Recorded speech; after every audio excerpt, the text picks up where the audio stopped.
स्वागत है एक बार फिर और अब पहली खबर। तो दोस्तों कमर कस लीजिए, क्या होगा अगर मैं आपको बताऊं कि भारतीय बैंकिंग इतिहास का सबसे बड़ा विदेशी निवेश आने वाला है। एक बड़ा 3 अरब USD का सौदा जो सब कुछ हिला कर रख देगा, लेकिन यह होगा कितनी जल्दी। इसे सुनिए, ये आपके होश उड़ा देगा। RBL बैंक और दुबई का एमिरेट्स NBD सुर्खियां बटोर रहे हैं। हम एमिरेट्स NBD द्वारा बहुमत हिस्सेदारी हासिल करने की बात कर रहे हैं और जैसा कि आप स्क्रीन पर देख सकते हैं, टेक्स्ट कहता है मासिव 3 बिलियन USD डील। यह सिर्फ एक छोटा बदलाव नहीं है, यह एक बहुत बड़ा कदम है। लेकिन रुकिए, क्योंकि कहानी और भी उलझने वाली है। RBL बैंक के CEO को उम्मीद है कि मंजूरियों के बाद पूंजी की पहली किश्त 5 से 7 महीने में मिल जाएगी। यह बात यहीं उजागर की गई है। RBL CEO फंड्स इन 5-7 मंथ 60% हिस्सेदारी और 26% अधिक के लिए ओपन ऑफर को देखते हुए यह इतने बड़े अधिग्रहण के लिए एक साहसिक समय सीमा है और इसके परिणाम तो होश उड़ाने वाले हैं। यह सिर्फ आंकड़ों की बात नहीं है, ये ताकत की बात है। एमिरेट्स NBD एक मध्य पूर्वी दिग्गज 26,850 करोड़ रुपए का निवेश कर रहा है। स्क्रीन पर टेक्स्ट इसे साफ साफ बताता है। इंडियाज बिगेस्ट बैंकिंग FDI यह RBL बैंक को एमिरेट्स NBD की क्रेडिट रेटिंग और भारत भर में व्यापक नेटवर्क का लाभ उठाने की स्थिति में लाता है और यह इस बात का संकेत है कि और ये आंकड़े तो बस चौंकाने वाले हैं। यह डील, जिसमें प्रेफरेंशियल इश्यू और बाजार मूल्य से कम 280 रुपये प्रति शेयर पर एक ओपन ऑफर शामिल है, आक्रामक इरादा दिखाता है। EY और JP मॉर्गन जैसे बड़े सलाहकारों के साथ यह कोई छोटा खेल नहीं है। तो क्या यह एक समझदारी भरा कदम है या एक बहुत बड़ी गलती? क्या यह भारतीय बैंकिंग के लिए एक नए युग की शुरुआत है या कुछ ऐसी छिपी हुई धाराएं हैं जिन्हें हमने अभी तक नहीं देखा है? और अब कुछ हल्के फुल्के अंदाज में। ओके, आपको इस पर यकीन नहीं होगा, एक शीर्ष नेता ने अभी एक बड़ा खुलासा किया है। दावा किया है कि भारत निचले मध्यम आय वर्ग के जाल में फंसा है। आखिर चल क्या रहा है और हमें इसके बारे में अभी क्यों पता चल रहा है? पूर्व वित्त मंत्री P चिदम्बरम ने भारत की 6-5% विकास दर की कड़ी आलोचना की है। वह इसे खराब बता रहे हैं। जश्न का कोई पल नहीं, बल्कि इस बात का प्रमाण कि भारत निचले मध्यम आय वर्ग के जाल में फंसा है। देखिए वह क्या कहते हैं। और ये आंकड़े तो बस चौंकाने वाले हैं, लेकिन इस कहानी में एक ऐसा मोड़ है जिस पर आप यकीन नहीं करेंगे। इस वर्गीकरण से बचने के लिए भारत की प्रति व्यक्ति सकल राष्ट्रीय आय, जो वर्तमान में 2,650 USD है, को दोगुना होने की जरूरत है। और यही देखिए, इसे 5,300 USD तक पहुंचने की जरूरत है। हमारी वर्तमान विकास दर पर यह 9 साल दूर है और हमारे पास इसके सबूत भी हैं। इस लक्ष्य तक पहुंचने में लगभग 1 दशक लगेगा। और इतना ही नहीं, चिदम्बरम पूंजी निर्माण में भारी गिरावट की ओर इशारा करते हैं। सकल निश्चित पूंजी निर्माण 2007-08 में GDP के 35-8% से घटकर 2024-25 में सिर्फ 31% रह गया। और इस ओवरले को देखिए, कैपिटल फॉर्मेशन प्लमिट्स। यह एक बड़ा खतरे का संकेत है। निजी पूंजी भी भारत से दूर भाग रही है। सरकार और उद्योग के बीच विश्वास की कमी का, और यहीं पर मामला पेचीदा हो जाता है। शिक्षित युवाओं के लिए बेरोजगारी दर एक चिंताजनक 29% और युवा बेरोजगारी 45-4% पर। तो सवाल अभी भी बना हुआ है, क्या भारत इस निचले मध्यम आय वर्ग के जाल से बाहर निकलने के लिए मनमोहन सिंह जैसा साहस खोज सकता है, या हम गहरी मुसीबत की ओर बढ़ रहे हैं? इस पर आपकी क्या राय है? अपने विचार नीचे कमेंट्स में बताइए। ठीक है, तो अब राजनीति की दुनिया से मनोरंजन की दुनिया की ओर।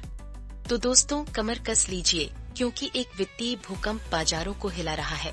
सोने और चांदी की कीमतें बिल्कुल आसमान छू रही हैं। लेकिन असली सवाल यह है, क्या यह आपके भाग्य का सुनहरा टिकट है या एक चमकदार जाल जो बंद होने का इंतजार कर रहा है? चलिए इसमें गोता लगाते हैं। ऑलराइट, इसे सुनिए, ये आपके होश उड़ा देगा। अगर आपने पिछले धनतेरस पर निवेश किया था तो आप शायद मुनाफे में तैर रहे होंगे।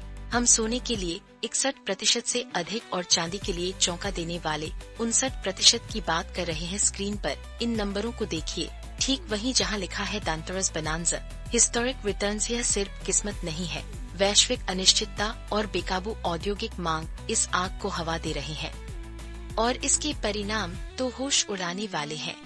लेकिन इस कहानी में एक ऐसा मोड़ है जिस पर आप यकीन नहीं करेंगे। इन अविश्वसनीय लाभों के बावजूद मानव मोदी और जतिन त्रिवेदी जैसे शीर्ष विश्लेषक खतरे की घंटी बजा रहे हैं। वे कहते हैं, हाँ दीर्घकालिक क्षमता है, लेकिन शिखर का पीछा न करे। टेक्स ओवरले यही हमें चेतावनी देता है। Warning, don't chase the peak. वे व्यवस्थित खरीद की सलाह देते हैं, एक मुश्त निवेश की नहीं। और यहीं पर कहानी मजेदार हो जाती है। तो असली कहानी क्या है? प्रवीण सिंह जैसे विशेषज्ञ भविष्यवाणी करते हैं कि अगले धनतेरस तक सोना 5000 USD तक पहुंच सकता है और चांदी 75 USD। स्क्रीन पर चमकते इन अनुमानित आंकड़ों को देखिए। 2026 प्राइस टारगेट्स $5000 गोल्ड, $75 सिल्वर, जबकि सोना स्थिरता प्रदान करता है। चांदी अपने तकनीकी तेजी के संकेतों के साथ संभावित रूप से बेहतर प्रदर्शन। आंकड़े तो एक बिल्कुल अलग ही कहानी बताते हैं।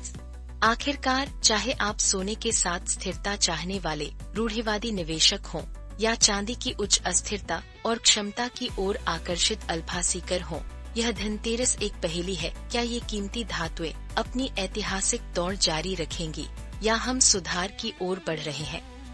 इस पर आपकी क्या राय है? अपने विचार नीचे कमेंट्स में बताइए। और इसी के साथ हम आते हैं अपनी अगली सुर्खी पर, जिस पर बहुत से लोग बात कर रहे हैं। ओके, आपको इस पर यकीन नहीं होगा कि पर्थ में अभी क्या हुआ। भारत की शानदार 8 मैचों की जीत का सिलसिला खत्म हो गया। ऑस्ट्रेलिया ने पूरी तरह से दबदबा बनाया, लेकिन यहाँ की असली कहानी कहीं ज्यादा चौंकाने वाली है। क्या यह सिर्फ बारिश से भीगा एक तुक्का था या कुछ और भी बहुत कुछ बता रहा है? शुरुआत से ही भारत लड़खड़ा रहा था। रोहित, कोहली, गिल सब आउट और फिर आसमान खुल गया, जिससे मैच 26 ओवर की दौड़ में बदल गया। स्क्रीन पर इस टेक्स्ट को देखिए। रेन स्ट्राइक्स मार रिड्यूस्ड टू 26 ओवर्स। यह भारत के लिए एक TLS समायोजित दुस्वप्न बन गया। यह एक शानदार डेब्यू भी होने वाला था, लेकिन वह भी फीका पड़ गया। लेकिन असली चौंकाने वाला मोड़ तो अब आया है। लेकिन इस कहानी में एक ऐसा मोड़ है जिस पर आप यकीन नहीं करेंगे। जहां भारत संघर्ष कर रहा था, वहीं ऑस्ट्रेलिया के मिचेल मार्श एक अलग ही लीग में थे। उन्होंने लक्ष्य का पीछा करते हुए पारी को संभाला, बड़े छक्के लगाए और इस टेक्स्ट को देखिए। Marsh master class, unbeaten 46 run. उनकी फॉर्म बिल्कुल अजय थी। जॉश फिलिप के महत्वपूर्ण समर्थन के बावजूद मार्श निर्विवाद MVP थे और हमारे पास इसके सबूत भी हैं, जैसा कि यह ग्राफिक आपको दिख। ऑस्ट्रेलिया सिर्फ जीता ही नहीं, उन्होंने 2025 में भारत की अविश्वसनीय 8 मैचों की जीत के सिलसिले को खत्म कर दिया। यह इस साल भारत की पहली ODI हार है और स्क्रीन पर इसे देखिए। Streak snap, India's first 2025 ODI loss. और इतना ही नहीं, विराट कोहली का ऑस्ट्रेलिया में 30 पारियों में पहली बार औसत 50 से नीचे गिर गया। यह हार सिर्फ एक खेल के बारे में नहीं है, यह एक बड़ा बदलाव है और इसके परिणाम तो होश उड़ाने वाले हैं। तो अब आगे क्या होगा? इस सीरीज में भारत के लिए आगे क्या है? अपनी जीत का सिलसिला खत्म होने और प्रमुख खिलाड़ियों के संघर्ष करने के बाद क्या वे वापसी कर सकते हैं या यह ऑस्ट्रेलिया के प्रभुत्व की सिर्फ शुरुआत है? इस पर आपकी क्या राय है? अपने विचार नीचे कमेंट्स में बताइए। फिलहाल के लिए इतना ही। आपसे फिर मुलाकात होगी कुछ और नई और दिलचस्प खबरों के साथ।